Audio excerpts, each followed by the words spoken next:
towards the end of February, 20th of February, and we went down there and spoke to the existing squatters, who eventually sort of understood who we were and the implications of what their occupying our building were likely to be.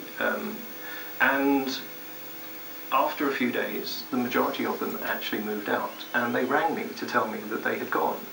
But they did leave 2 of their colleagues in there, and of course, whether it's 2, whether it's 22, we have the same issues of getting the people out. So those 2 guys in there, they were refusing to move? Yeah, they had the same information that everybody else had about who we were, what we do, but they chose not to leave, and their numbers joined them. How long was the property standing empty? How long has it been empty before they even entered the building? It's an old tin tabernacle. It's really a building of local interest. It's long ceased to be anything to do with religious connotations, and obviously Samaritans, we don't have a religious connotation at all. But we've owned it for 40 years nearly, and we use it for information training days. But it's been empty and on the cards for redevelopment since 2012, January 2012. Okay. So it's 2 years now. So now you've got it back. What are the plans now? How are you going to protect it? Well, we've spent nearly 2 years getting the local community and residents on our side for the planned redevelopment.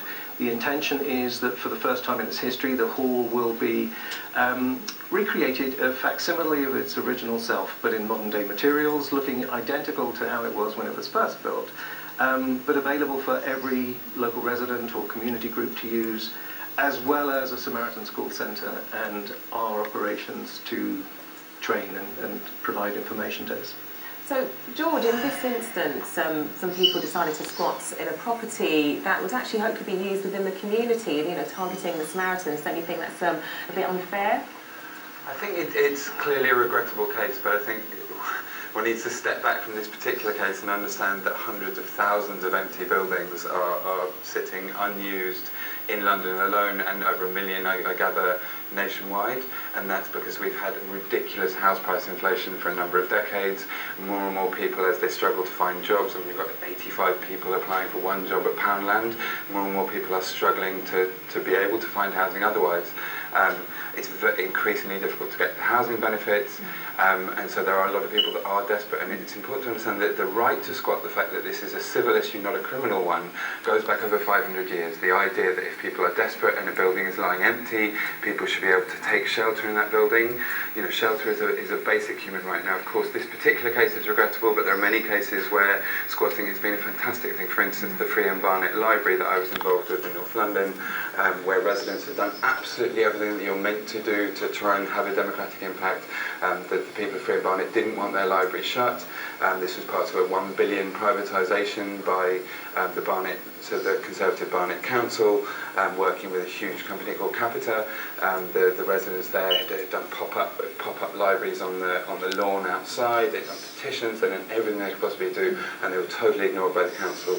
It was only when they called in people from Occupy that shared that passion for keeping public buildings open, that they were able to get any response from the council. And to cut a long story short, the result of our being there for 3 months was that the library was then given back to the community and remains in community hands, rather than having been turned into a luxury development or whatever it was going to be. And there are other cases right now that you could have picked, such as the Middlesex University in North London, where the land there was given in perpetuity to be used as an educational facility. It sits on a 2,000-year-old woodland, and again, largely pensioners are opposing that happening. George, you say all of this. You say these are things happening right now that are very, very different stories about squatting, and were the law to be changed, that attempt to try and protect that building that largely is funded by pensions would be illegal. There are many stories, likewise, where people have perhaps taken advantage of this law, and as Nigel was saying, there were some people who, you're speaking of, who do abide by the law, and they do actually respect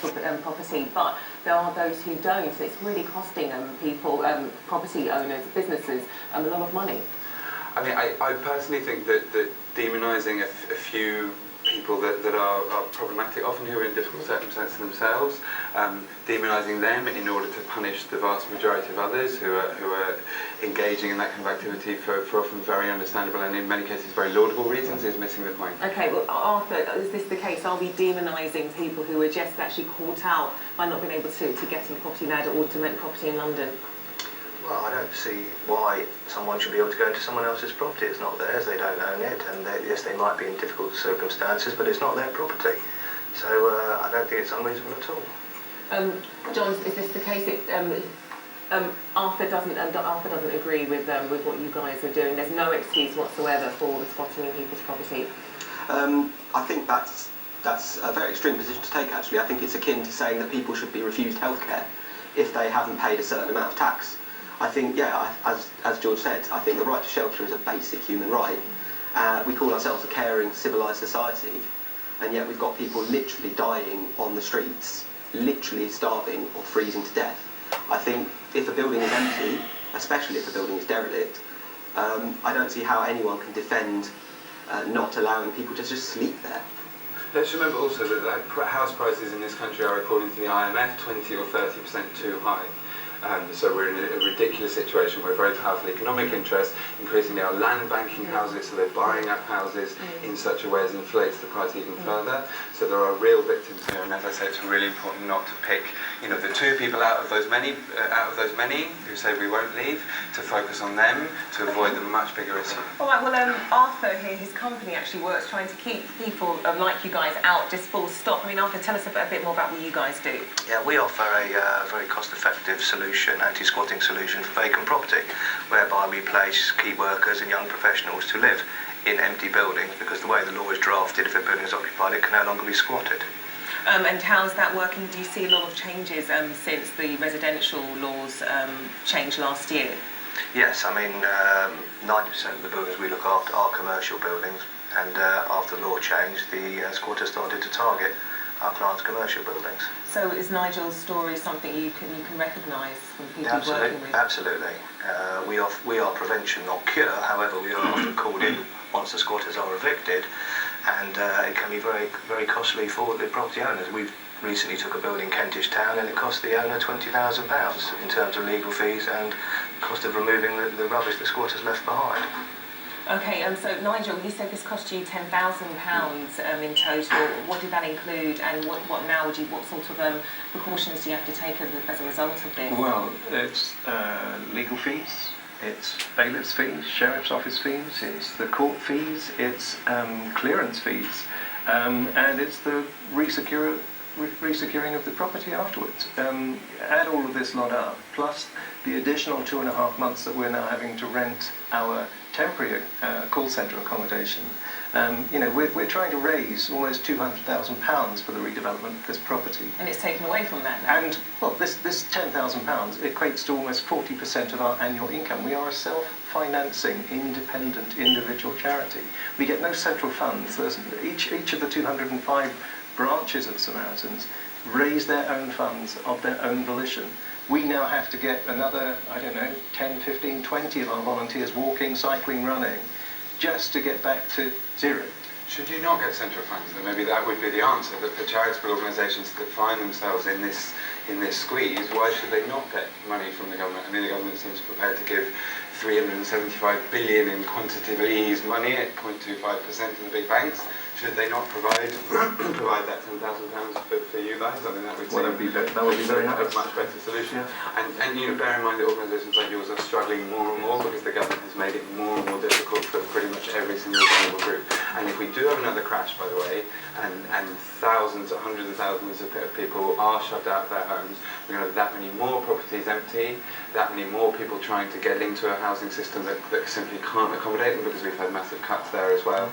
This is a real issue that a lot of people probably see as something that's nothing to do with them, but if things go awry again, people who've put all their eggs in that housing basket, this could happen. Okay, George, well, let's just see what our viewers have been saying on this subject. We've been polling you all morning, just asking you if you think squatting is ever acceptable. Let's take a look at what you've been saying so far to that. Now, so far, 60% of you actually agrees with George here and say yes, squatting is acceptable, whereas 40% of you say no. We can break that down into our age groups.